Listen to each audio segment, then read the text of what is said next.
ሰላም፣ ይህ ስለ ድሆች ጩኸት ፕሮግራም ነው በኤልሻዳይ ቴሌቪዥን ኔትወርክ። ጊዜ ስለሰጣችሁን እናመሰግናለን።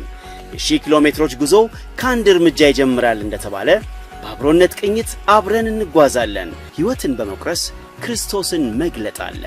መልካም ቆይታ። ሻሎም ሻሎም። በኤልሻዳይ ቴሌቪዥን ኔትወርክ ስለ ድሆች ጩኸት ፕሮግራም ተመልካቾቻችን የአምላካችን የእግዚአብሔር ሰላም ምሕረት ከሁላችን ጋር ይሁን።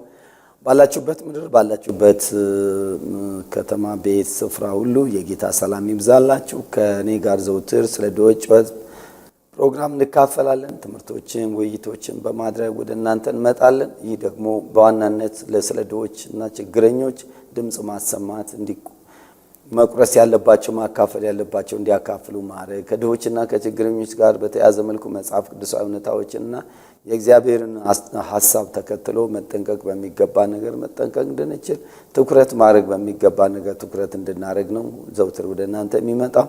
ስለዚህ ሁላችሁም ምናልባት በየትኛውም የህይወት ስርዓትና በህይወት ደረጃ ውስጥ ያለን ሰዎች ድሆችም ባለጠጎችም ብንሆን በጊዜው ችግር ውስጥ ያለን ሰዎችም ብንሆን ከመንፈሳዊ ዓለም ከመጽሐፍ ቅዱስ እውነት አንፃር እንዴት መኖር እንደሚገባን ልናስተውል ይገባል። እነኚህን የመሰሉ ነገሮችን ደግሞ ዘውትር ወደ እናንተ ይዤ እመጣለሁ። እግዚአብሔርን ስለ ሁሉ እናመሰግናለን። ዛሬም ደግሞ በአንድ ሐሳብ ላይ አብረን እንድናይ እፈልጋለሁ እና የማይቀር ቅጣት የሚል ሐሳብ ነው ማንሳት የምንፈልገው። ሰዎች በጥፋታቸው በዚህ ምድር ላይ ይቀጣሉ።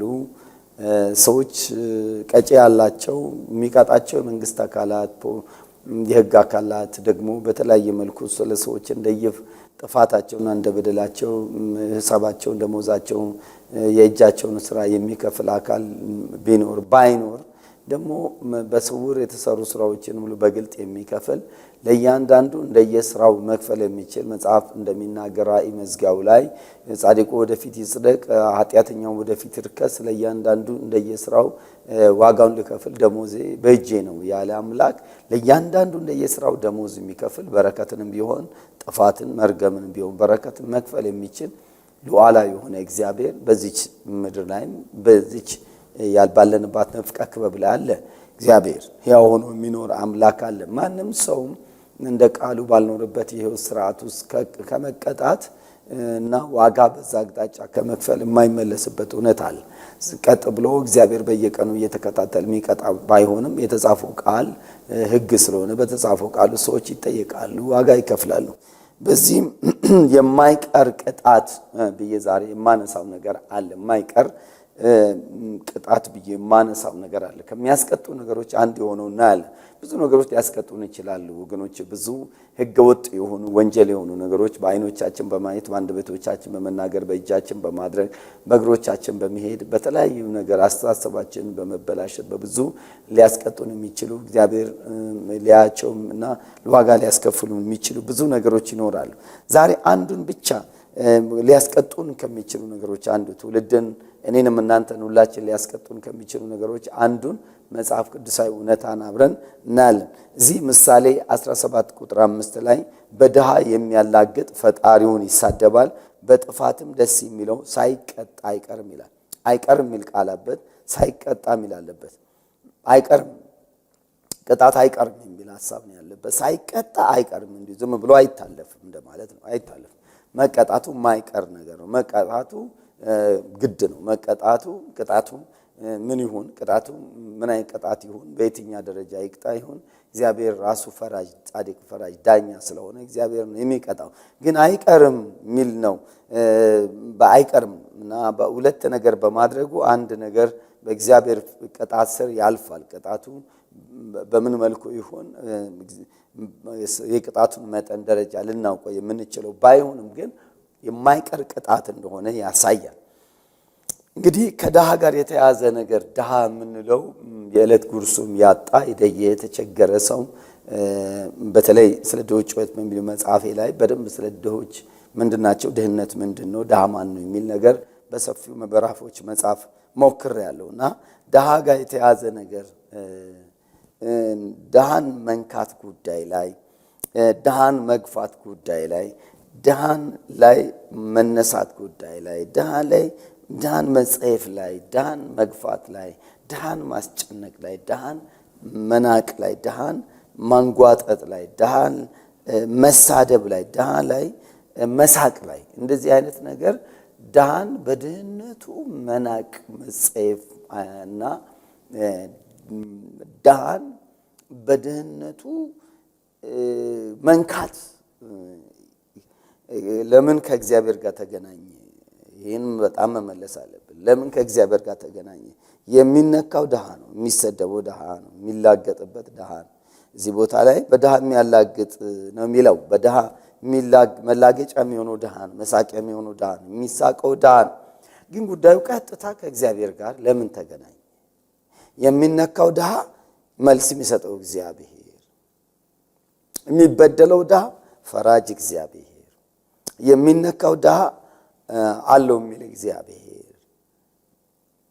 ጽዩፍ በድህነቱ ምክንያት የሚሆነው ድሃ ቆጥሮ የሚከፍል እግዚአብሔር ሆነ። ጉዳዩ ከእግዚአብሔር ጋር ለምን ሆነ? በጣም ልናስብ የሚገባን እውነት ነው። ለምን ከእግዚአብሔር ጋር ጉዳዩ ሆነ? እግዚአብሔር ጋር ሆነ። በጣም ማሰብ ይገባናል። እና የእግዚአብሔር ዓይኖች ሁሉ ጊዜ ከድሆች ጋር ለምን ሆኑ? እና ድሃን ጉዳይ ጋር በተያዘ መልኩ ለመባረክም፣ ለመርገምም፣ ለመፍረድም፣ ለመቅጣትም፣ ለማኖርም እግዚአብሔር ከድሃ ጋር ያለውን ነገር ዓይኑ እግዚአብሔር እንዴት ሆነ? እኛ በምንውልበት ውሎ፣ በምንሰራበት ስፍራ፣ በምንኖርበት ስፍራ፣ በምናገለግልበት ስፍራ ከልባችን ዝንባሌ ጀምሮ ድሃን ምንም እንኳን ድሃ ብንሆን ከኛ ለባሱ ድሆች ምንም እንኳን በድሃ ቤተሰብ ውስጥ ብናድግ ከኛ በታች በሆነ ድህነት ቤተሰብ ሲያደጉ ምንም እንኳን እኛ ለብሰን የመሄድ እድሉ ያገኘን ሰዎች ኖሮ ተራቁቶ ታርዞ የሚኖሩ ሰዎች መካከል ምን አይነት የልብ ሚዛን፣ ምን አይነት አስተሳሰብ፣ ምን አይነት ንግግር፣ ምን አይነት አመለካከት፣ ምን አይነት ጥንቃቄ እንደሚያስፈልግ እንድናስብ ያደርጋል ነገሩ። እና ድሃ ለምን የእግዚአብሔር ትኩረት ሆነ? ትኩረትን መጽሐፍ ቅዱስን ከዘፍጥረት እስከ ራእይ ስናነብ ስናጠና የእግዚአብሔር ልብ የእግዚአብሔር ዓይኖች በምድር ሁሉ ላይ ይመለከታሉ መጽሐፍ ቅዱስ ቢልም ድሃ ላይ ለምን ትኩረት አረገ የሚለውን ነገር መመለስ አለብን፣ ማሰብ አለብን። ከድሃ ጋር የተያዘ እዚህ እግዚአብሔር መውጣትና መግባትን ይጠብቃል ነው የሚለው። በሰው ሕይወት ውስጥ ሁለት ነገር ነው ያለው፣ መውጣትና መግባት። ማለዳ እንወጣለን ካለንበት ስፍራ፣ ማታ እንገባለን። በመውጣትና በመግባት ላይ ሕይወታችን ተይዟል። በዚህ በመውጣት ውሎ ውስጥና በመግባት አዳር ውስጥ በሕይወት አመለካከት አስተሳሰብና ውቅራችን ውስጥ ከድሆችና ችግረኞች ጋር ያለን ሁኔታ እንዴት ነው? ባለንበት ቤተሰብ መካከል ላሉ ችግረኞችና ድሆች፣ ባለንበት ማህበረሰብ ውስጥ ላሉ ድሆችና ችግረኞች፣ ባለንበት ቤተክርስቲያን በምናገለግላቸው መድረኮች ውስጥ በምንነጋገረው ንግግር ውስጥ እና ባለን አስተምሮት ውስጥ አስተሳሰብ ውስጥ አመለካከት ውስጥ ከውስጣችን ጋር ቅኝታችን ሆኖ ተስተካክሎ ባልተንሻፈፈ መልኩ ከድሆችና ችግረኞች ጋር ተረድተን የምንኖርበት ነገር ምንድን ነው? ሆድ ያበበው ብቅል ያወጣል እንደሚባለው ውስጣችን ያለ ከድሆች ጋር ያለ ጽዩፍነት፣ ትዕቢት፣ ትምክህት በአንደበታችን የምንገልጽባቸው ነገሮች ከምን የመጡ ናቸው? ከምን የመጡ ሊሆኑ ይችላሉ? እንዴት ነው ልንጠነቀቅ የምንችለው? ልናውቅ፣ ልናስብ ይገባል።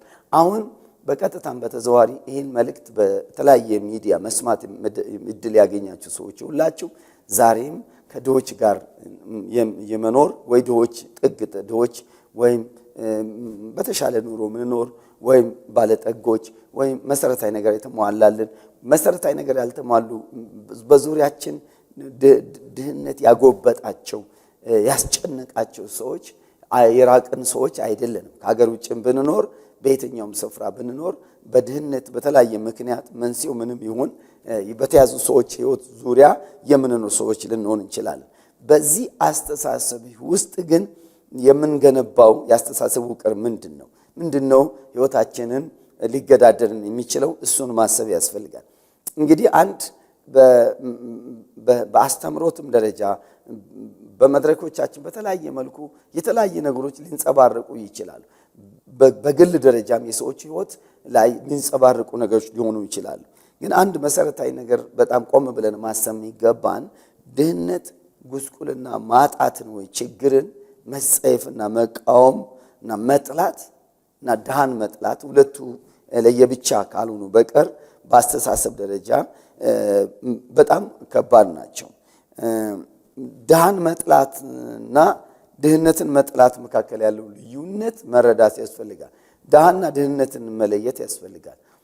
አንዳንድ ጊዜ በፖለቲካ ስብሰባዎች ሰውየውን አትምታው፣ አመለካከቱን መምታት አለበት፣ አስተሳሰቡን መምታት አለበት፣ ግን ስብዕናውን እንዳትነካው ይባላል። ማንነቱን ግን ያንጸባረቀበትን አስተሳሰብ ድሃን መምታት ወይ ድሃን መቃወም ምክንያቱም በምን መልኩ ድሃ እንደሆነ በምን መንስኤ ድሃ እንደሆነ አምላክን የሚያውቀው እሱ ነው የሚያውቀው። እና ድህነትን መጥላት ድህነት ለምንም አይሁን ተብሎ ድህነት የበታችነት ነው። ድህነት ብዙ ነገር የተሸከመ ድሃና ድህነት የተለያዩ ናቸው። ድሃ ሰውየው ነው። ድሃ በእግዚአብሔር አምሳል የተፈጠረውን ስብዕና ያለውን ሰው ነው የሚያሳየው ድሃ ካልን። ድህነት ካልን ግን ሰውዬ ላይ የተለጠፈውን ነገር ነው። ድሃ ከድህነት የተነሳ የሚያንጸባርቀው ሽቁጥቁጥነት፣ ትህትና፣ የበታችነት ምንም ነገር የሚንጸባረቅበት አመለካከቱ፣ ህይወቱ ያ ነገር ድሃውን የሚያሳየው ነው። ድህነቱ ግን እላው ላይ ያለበት ያስቸገረው ዱሩቶል ወይም እላው ላይ የተቀመጠበት ነገር ነው፣ ወይም ተቀጽላ የሆነ ነገር ነው፣ ወይ አብሮት ያልተወለደ ነገር ነው፣ ወይ ነገ አብሮት ይዞት የማይሄደው ነገር ነው፣ ወይም ነገ ሊቀየር የሚችል ነገር ነው። ስለዚህ ምናልባት እነኚህ ማስተሳሰቦችን በጣም ማወቅ ያስፈልጋል። ሰዎች ድሃ ጠል ናቸው። ድህነት ጠል ቢሆኑ ችግር የለውም። ችግር ጠል ቢሆኑ ችግር የለውም። የለውጥ ናፍቆት ነው ሊሆን ይችላል። የመታደስ፣ የመለወጥ፣ የመበልጸግ፣ የመቀየርና ለሌላው የመዘርጋት ዝንባሌ ሊሆን ይችላል። ድህነትን ሰው ተጸይፎት ከድህነት ለመውጣት ማሰብ። ድሃን መጸየፍ ግን ድሃ በእግዚአብሔር አምሳያና መልክ የተፈጠረውን ስብዕናን ማንነትን መጸየፍ ነው፣ መሳደብ ነው፣ ማንቋሸሽ ነው። እነኚህ ነገሮች መለየት አለባቸው። በኢትዮጵያ በተለያዩ መድረኮች እነኚህ ነገሮች የተለዩ አይመስለኝም። በአስተሳሰብ ደረጃ አይመስለኝም። ሰዎች ከስራ ሰርተው እንዲለወጡ ስንፍና እንዲያስወግዱ ማስተማር በተገባቸው የመድረክ ይዘቶች ሰዎች ድሃን ይመታሉ፣ ድሃን ይቃወማሉ፣ ድሃን ይጸየፋሉ።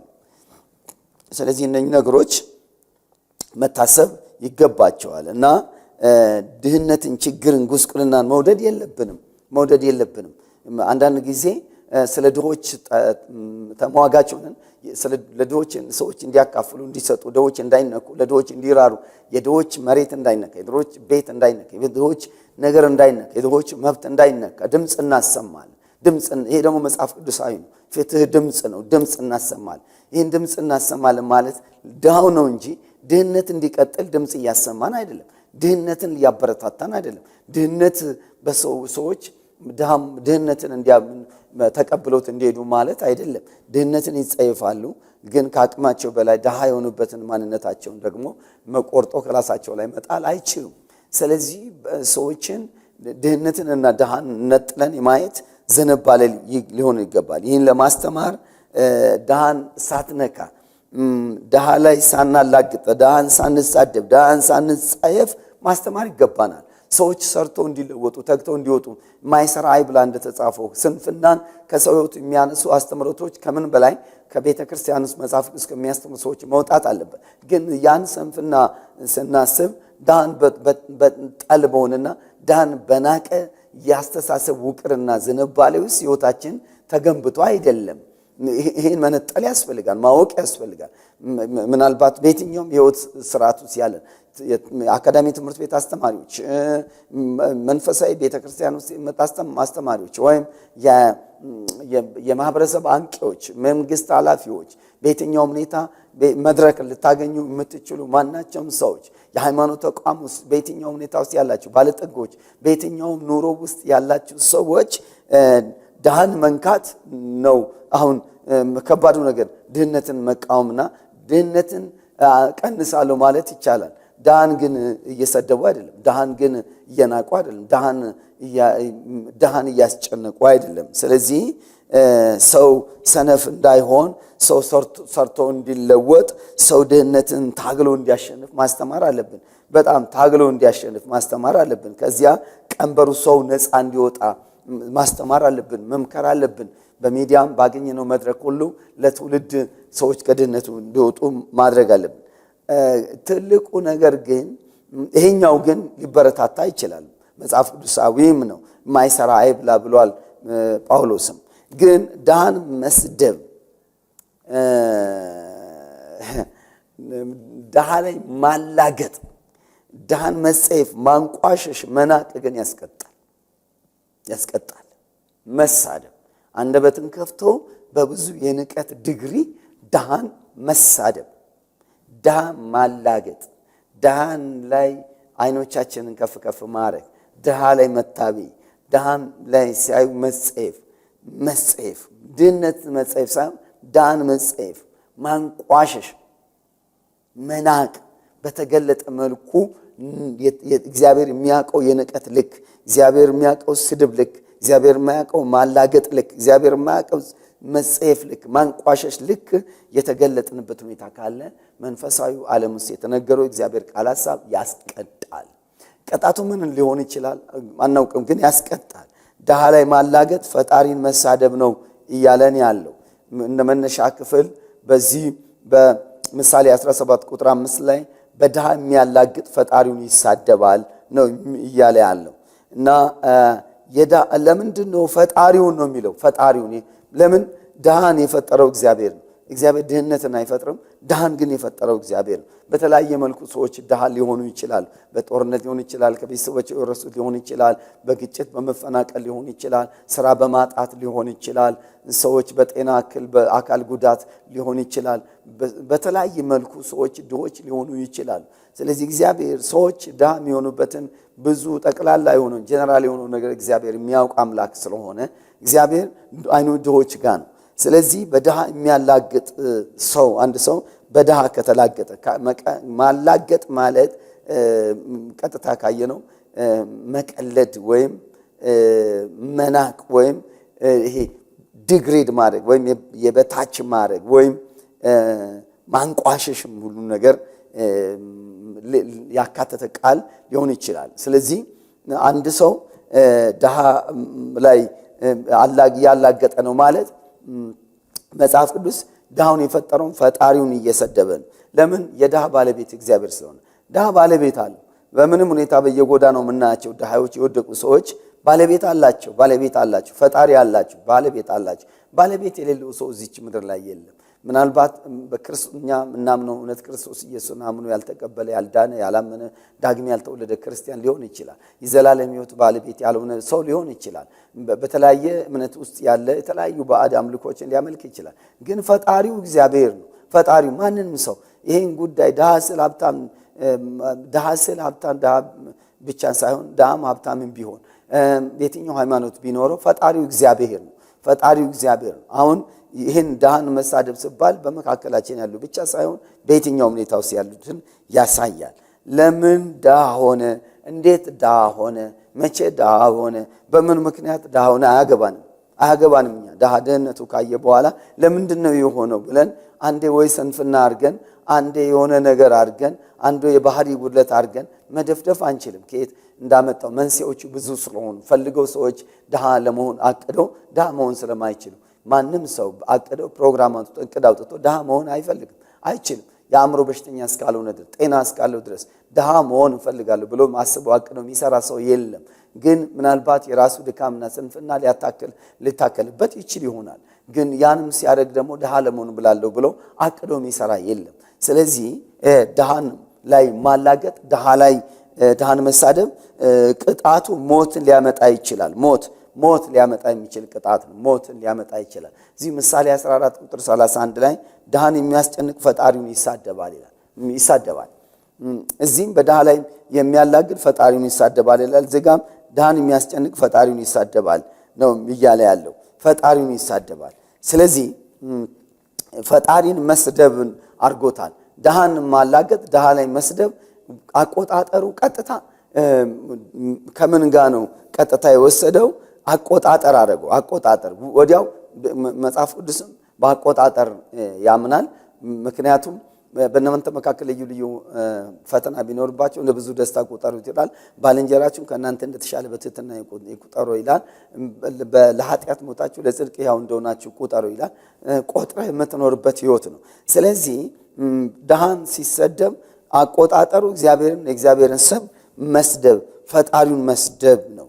እግዚአብሔርን መስደብ ደግሞ ቅጣት አለው። ዘሌዋውያን 24:16 ላይ የእግዚአብሔርን ስም የሚሳደብ ፈጽሞ ይገደል፣ ማህበሩም ሁሉ ይውገሩት። መጻተኛ ወይ የአገር ልጅ ቢሆን የእግዚአብሔር ስም በሰደበ ጊዜ ይገደላል። ዘኍልቍ 15 ቁጥር 20 ላይ የአገር ልጅ ቢሆን ወይም መጻተኛ ቢሆን አንዳች በትዕቢት የሚያደርግ ሰው እግዚአብሔርን ሰድቧል፣ ያም ሰው ከሕዝብ መካከል ተለይቶ ይጠፋል። እንግዲህ መጽሐፍ ቅዱስ ላይ እግዚአብሔርን የሚሳደብ ፈጣሪን የሚሳደብ ሰው እንደሚቀጣ እንደሚገደል በድንጋይ ተወግሮ ይሙት ተብሎ ተቀምጧል። ይሙት በድንጋይ ተወግሮ አንደኛ ነገሥት ምዕራፍ 20 ላይ ናቡቴን እርሻ ከወሰደ በኋላ ኤልዛቤል እግዚአብሔርን ሰድቧል ብላ ምናምንቶችን ቀጥራ በድንጋይ አስወግራ ገደለች። እግዚአብሔርን መስደብ በሕጉ ሞት ቅጣት ስለሚያመጣ፣ ስለዚህ እግዚአብሔርን መስደብ የእግዚአብሔርን ስም መስደብ የሞት ቅጣት የተፈረደበት ቋሚ ውሳኔ ነው። ቋሚ በእግዚአብሔር ቃል ተወስኖበት የተቀመጠ ነው። ምን ይሆናል የሚያስብል አይደለም። ይህ የብሉይ ኪዳን ሕግ ነው ብለን አይመለከተኝም፣ አይሰራም። ሰዎች እንደዛ ያስባሉ። የተሻረ ሕግ አለ፣ ያልተሻረ ሕግ አለ።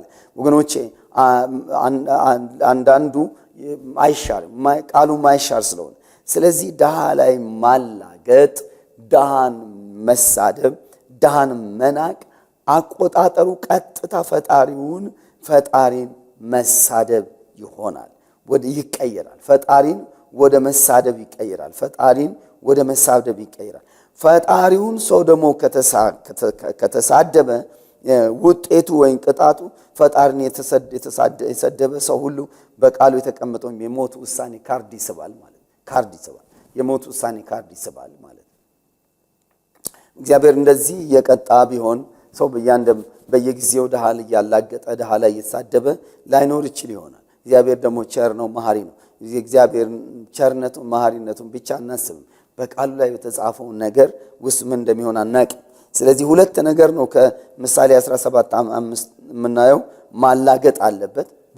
በጥፋቱ እሰይ ማለት ደስ መሰኝ። ድሃ ሲቸገር ሲቆራመድ መጥቶ ብድር ሲጠይቅ ድሃ በቃ ደስ መሰኝ። ሰዎች ድሃ ሲሆኑ ሲከስሩ ከኛ በታች ሲሆኑ እኛ ያዝነውን መኪና መያዝ ሳይችሉ ሲቀሩ እኛ የገዛነውን ቤት እኛ የሰራን ቤት ልክ መኖር ሳይችሉ ጭንቁስቁስ ሲሉ ሲደክሙ የሆነ ቆሸሸ ልብስ ሲለብሱ ሰይ የእጁን አገኘ አይነት ነገር ደስ የምንሰኝበት ከኔ ጋር እኩል አልሆነም የሚል እኔ ባለጠጋ ነኝ በጣም ይሄ በጥፋቱ የድሃ ጥፋት ላይ ደስ መሰኘት ያስቀጣል እያለን ያስቀጣል። እንጠንቀቅ። ያስቀጣል። በድሃ ላይ ያለ አንዱ አደገኛ ነገር ነው። አደገኛ ካርድ ነው። አደገኛ ነገር ነው። ማላገጥ ማናችሁ? ማነኝ? ምንድናችሁ? አስተሳሰባችሁ ምንድነው? አመለካከታችሁ ምንድነው? ድሃ ወዲያው እንዳያችሁ ድሃ ቤተክርስቲያን ውስጥ ሲገባ ድሃ ልብስ የለበሰ ጉስቁል ያለ ሰው ለልመና ሲገባ ተቸግሮ ሲገባ ማድረግ አለማድረግ ሁለተኛ ነገር ነው። ግን ልባችን ምን ይላል? ውስጣችን ምን ይላል? ሐዘን ይሰማናል ወይ? እሱ ጫማ ውስጥ ገብተን በርህራሄ ነው የምናስበው ወይ? ግን እንቀልድበታል ወይ? እንጸየፈዋል። ይሄ በጣም ወገኖች ወሳኝ የህይወት አካል ነው። ሳይቀጣ አይቀርም ስለሚል ሳይቀጣ አይቀርም።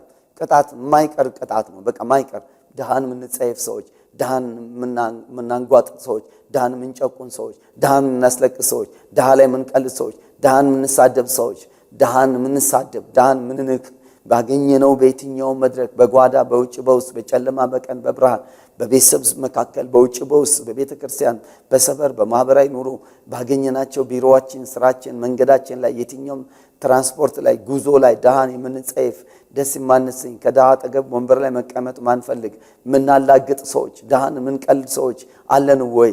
በእንደዚህ አይነት አመለካከት የተጠናወትን ትላንት ቤተሰቦቻችን ድሃ የነበሩ እኛ ድሃ የነበርን ዛሬ ባገኘነው ገንዘብና በተሻለ ልብስና በያዝነው ነገር እኛ ራሳችንን በራችን የዘጋን እና በድሃን የምንጸየፍ ሽታውን የምንጠላ ማለት ሽታውም ደስ አይልም። ድሃ የሚለብሰውም ድሃ የተጨቆነበት ነገር ልክ ነው፣ ደስ አይልም። ግን ደስ አይልም ማለት ደግሞ መጸየፍ እኛ ያንቆሸሸ ልብስ እንደለበሰን አድርገን አለመቁጠር፣ እኛ እንደተራብን አድርገን አለመቁጠር፣ እኛ እንደተቸገርን አድርገን እንዳልቆጥር፣ እኔ ባልቸገር አባቴ እናቴ ተቸግሯል ብለን አለማሰብ፣ ነገ ልቸገር እችላለሁ ብለን አለማሰብ፣ ድህነት ደግሞ ከኛ ራቀ እንዳልሆነ አስበን ማናስብ ከሆነ ድሃ ላይ የምንቀልድና ድሃ ላይ ወገኖቼ በጽዩፍ ቃል ምንናገር ከሆነ በድሃ መደህት መቸገር ምንደሰት ከሆነ ማን በምንም ሁኔታ ትላንት የጎዳን ሰው ሊሆን ይችላል፣ ትላንት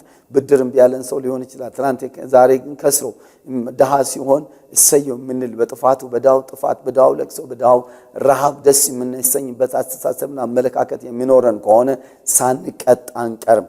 የማይቀር ቅጣት ነው የሚለው ይሄ ሳይቀጣ አይቀርም። በቃ አይቀርም።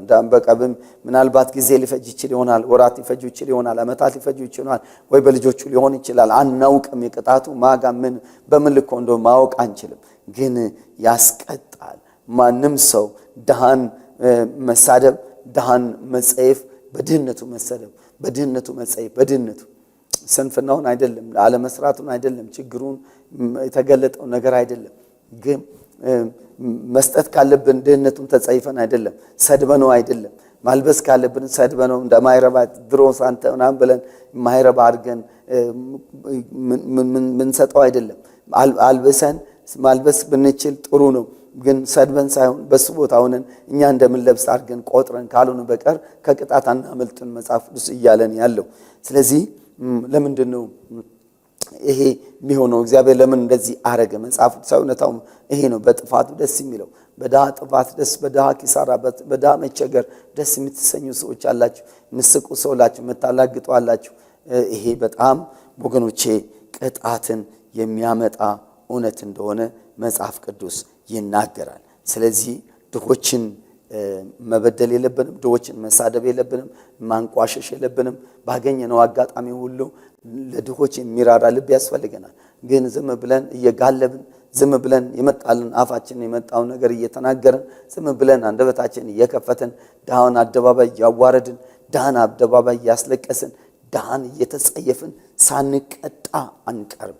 ስለዚህ መመለስ አለብን። በዚህ መስመር ውስጥ በዚህ መንገድ ውስጥ ያለን በዚህ አስተሳሰብ ውስጥ ያለን ሰዎች መመለስ አለብን። እግዚአብሔር ይርዳን። አሁን ቃሉን ላንብብና ልጨርስ።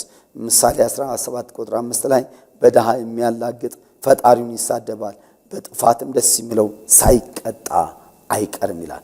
ስለዚህ ሁላችንም ይህን አስተውለን ከድሆች ጋር ያለ ነገር እንድናስተካከል ምሕረት እንድንጠይቅ ቤተ ክርስቲያን መሪዎች ጋር መነጋገር እንዲቻል መሪዎች ሆነንም ደግሞ እንደዚህ ጥፋት ውስጥ ያለን ሰዎች ብንሆን መመለስ ብንችል የተሻለ ነው። ስለዚህ ድሃን በመሳደብና በመንጓጠጥ ድሃን በማላገጥ ላይ ድሃ ላይ በመቀለድ ከቀጠልን ሳንቀጣ አንቀርም። እግዚአብሔር ይርዳን፣ ያድነን፣ ይፈውሰን። ዘመናችሁን እግዚአብሔር ይባርክ። ኤልሻዳይ ቴሌቪዥን እግዚአብሔር ይባርካችሁ። ተባረክ። ሰላም።